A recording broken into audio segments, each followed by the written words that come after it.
Hello friend, আপনারা ইতিমধ্যে একটা ভিডিওর মাধ্যমে দেখতে পাচ্ছেন যে আমি বলেছিলাম আমার একটা ফোনে প্রবলেম আছে। তো আজকে আমি আমার সেই ফোনটাকে নিয়ে এসেছি আমার ভাইয়ের কাছে, এবং আমি বলেছিলাম যে আমার ফোনটাতে এই যে আমি দেখাচ্ছি ফোনটা, এই যে ফোনটা হচ্ছে রেডমি 9 পাওয়ার। আর ফোনটার সমস্যা ছিল এই সম্ভবত ব্যাটারিতে থাকতে পারে, সেটার সাথে আমি তো জানি না, আমি মেকারও না, ঠিক আছে। আমার ভাইয়ের কাছে নিয়ে আসছি। তো এই ফোনটা সমস্যা ছিল, যেটা মেন সমস্যা, আমার এই ফোনটা চার্জিং ছিল 98% চার্জ ছিল, ফুল চার্জ দেওয়ার পরে তো সেটা আমার হাতে বসে টুস করে বন্ধ হয়ে গেছে। একবারে বন্ধ হওয়ার পরে আবার চালু হয়েছে, চালু হওয়ার পরে ও আবার একা একা বন্ধ হয়ে যায়, মানে ফুল ডিসপ্লেও আমার হয় না, কিছুক্ষণ থাকার পরে আবার অফ হয়ে যায়। এই সমস্যাটা করার পরে আমি মানে মাথা কাজ করে না কী করবো। পরে অনেকবার চেষ্টা মেষ্টা করছি, কোনোটা কাম হয় না। পরে আমি চার্জে দিছি, চার্জে দেওয়ার পরে ফোন চালু হয়েছে, চালু হয়েছে পর আমি নেট সব কিছু ছিল তখন আমার ফোনে, তখন আমি চ্যাট জিপিটি গেছিলাম। চ্যাট জিপিটিতে আমার ফোনের সম্পর্কে জিজ্ঞেস করলাম, ও উল্টা পাল্টা কইতেছে, কিছু কাজ করতেছে না, মাথায় কাজ করে না। পরে এই যে ফোনের কানা কোনা চাকু চুপকে ধরে মারছি রিসেট, ফোন একদম পুরো শেষ। ফোনে স্টোরেজ মেস্টোরেজ যা যা ছিল ঠিক আছে, ঠিক আমার মানে অনেক দিনে অনেক কিছু ছিল এই ফোনটা, ঠিক আছে। ছবি টবি ভিডিও মিডিও সব কিছু আমি হারাই ফেলাইছি। তারপর থেকে তোমার মাথাও গরম, আমি নেটে নেটে যাইতে পারতেছি না, কোনো অনলাইনে যাইতে পারতেছি না, এবং ফোনটাও সেভাবে কাজ করতে পারতেছি না। তারপর ভাইরে বললাম, ভাইয়ের সাথে দেখা হলো। তারপর তো ভাই বল তুমি নিয়ে যাই, আমি দেখবানি। তো আজকে আমি আমার ফোনটাকে নিয়ে এসেছি। ভাই ইতিমধ্যে ফোনটাকে হয়তো খুলে ফেলেছে, সেটা আপনাদের দেখাতে পারিনি, আমি খুবই দুঃখিত। আর এখন সে প্রবলেমটা ধরতে পারছে, এবার আপনারা দেখবেন তার কাছ থেকে সে কীভাবে প্রবলেমটা সলভ করে, ঠিক আছে। ধন্যবাদ সবাইকে। হ্যালো ফ্রেন্ডস, কেমন আছেন? আশা করি সকলে ভালো আছেন। তো ভাইটি আমার কাছে ফোনটি নিয়ে আসার পর আমি দেখতে পেয়েছিলাম ফোনটি তোমার ব্যাটারি প্রবলেম এবং ফোনেও একটু ঝামেলা ছিল। ফোনটা চার্জ অবস্থায় চার্জে দিলে ফোনটা রান হতো এবং সব কিছুই করা যেত, যেই চার্জ থেকে বের করা হতো তো কিছুই করা যেত না, ঠাস করে ফোনটা বন্ধ হয়ে যেত এবং অটোমেটিক ফোনটা রান হতো, আবার অফ হয়ে যেত, শাটডাউন হয়ে যেত। তো ভাইটি নিয়ে আসার পর আমার কাছে সব কিছু বললো খুলে। তো ফোনটা আমি খুলে দেখে ভাইকে বললাম যে ভাই এটা ঠিক করা যাবে, তুমি একটু বসো, আমি তোমাকে ইনস্ট্যান্ট ঠিক করে দিচ্ছি। তো আপনারা দেখুন আমি আস্তে আস্তে ঠিক করতেছি। তো ব্যাটারিটার একটু শর্ট করে তোমার একটা কাজ করে দিয়েছি, তো সেখানে কাজ করতেছি দেখুন। তারপরে উপরের যে কাভারটা ছিল ইনসুলেশন টেপটা খুলে গিয়েছে, মানে নষ্ট হয়ে গেছিলো। তো এক্সট্রা করে আমি একটা নতুন ইনসুলেশন যে এমনি টেপ আছে, টেপ দিয়ে লাগিয়ে দিয়েছি।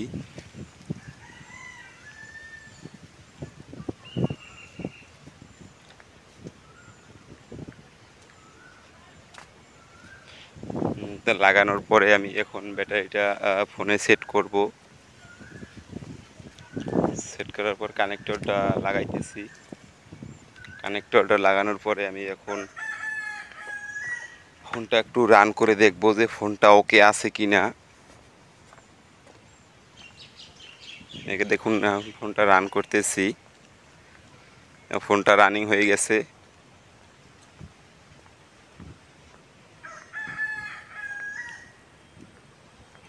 ফোনের উপরে একটু ময়লা ছিল, ধুলাবালি ছিল, সেগুলো একটু ভালো করে ওয়াশ দিয়ে দিলাম যাতে সুন্দর দেখা যায়।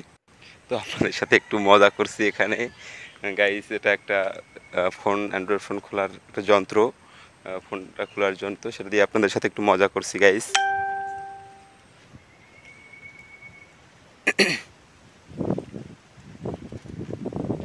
গাইস দেখুন ফোনটা রান হয়ে গিয়েছে, ফোনটা পুরো ওকে হয়ে গিয়েছে।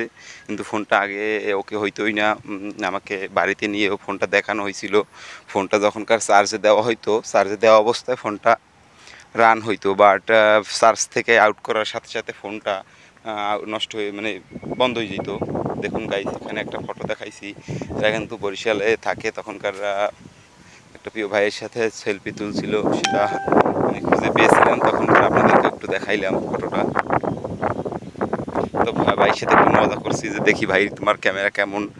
ভাই খুব মজা পাইতেছিল, তাই জন্য আমি একটু তার ভিডিও করছি, ভিডিও করে তারপরে আবার দেখাচ্ছিলাম।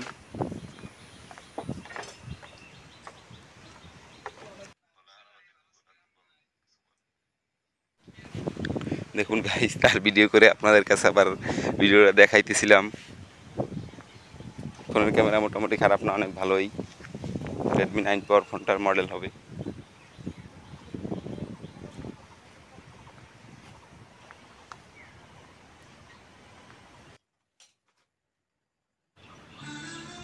গাইস এখন আমি ফিঙ্গারপ্রিন্টের কানেক্টরটা লাগাই দিচ্ছি।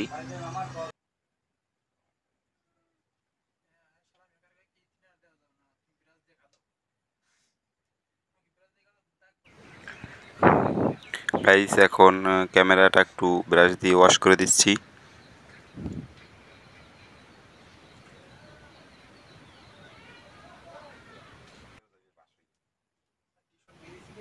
গাইস এখন ক্যামেরার যে কভারটা আছে ওইটা আমি লাগিয়ে দিচ্ছি এবং গ্লাসটা একটু ফাটা আছে, তারপর একটু হাত দিয়ে পরিষ্কার করে দিচ্ছিলাম।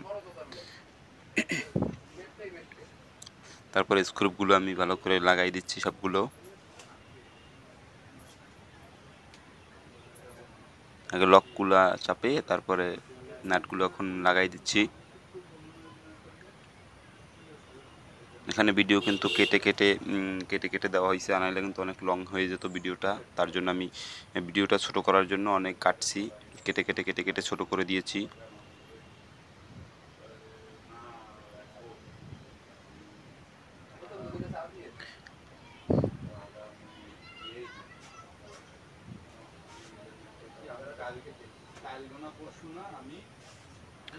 সবগুলো নাট লাগানোর পরে আমি যে পাওয়ার বাটন আছে ওগুলো আমি বসাই দিচ্ছি।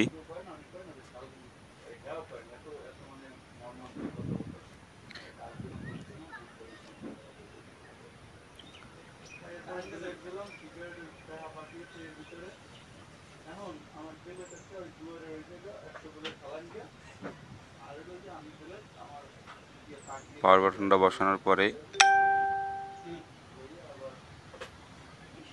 এখন ফিঙ্গারপ্রিন্টটা ওটা ভালো করে সেট করে দিচ্ছি। এটা সেট ঠিক মতো না করতে পারলে কিন্তু ফিঙ্গারপ্রিন্টে পরবর্তীতে কাজ করবেন না, এবং খেয়াল করে কাজ করতে হবে, নাইলে কিন্তু ফিঙ্গারপ্রিন্টের যদি একবার রেমনটা কাইটে যায় বা ছিঁড়ে যায় তাহলে কিন্তু আর কাজ করবে না। অতএব খেয়াল করে কাজ করতে হবে, সাবধানে কাজ করতে হবে সব কাজ। তারপরে আমি ফিটিং দিয়ে দিচ্ছি। ফিটিং করার পরে আমি ফোনটা এখন দেখছি ঠিক আছে কিনা সব কিছু। এখন সিম হোলটা লাগাই দেব। ফোনটা পুরো ঠিক আছে। তারপরে আমি সিমটা আগে যাচ্ছি, সিমটা দিয়ে সিমটা লাগাই দিচ্ছি।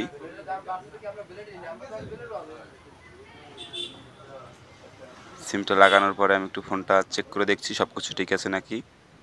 তো পুরো ফোনটা ঠিক আছিল। তারপরে বাড়ির কাছে আমি ফোনটা দিয়ে দেবো এখন।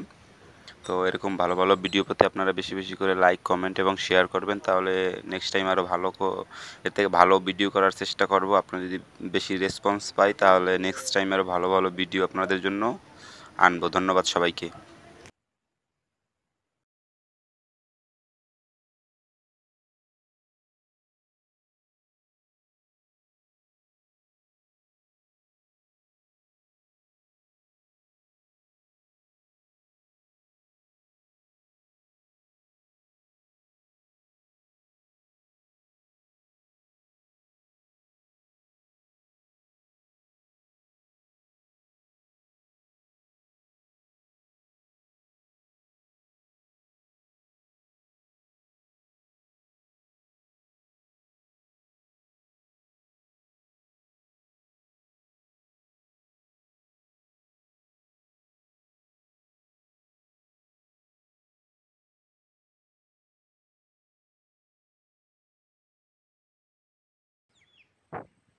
এই ফোনটা পুরো এখন ওকে, আমি এখন ফোনটা বাইরের কাছে দিয়ে দেবো।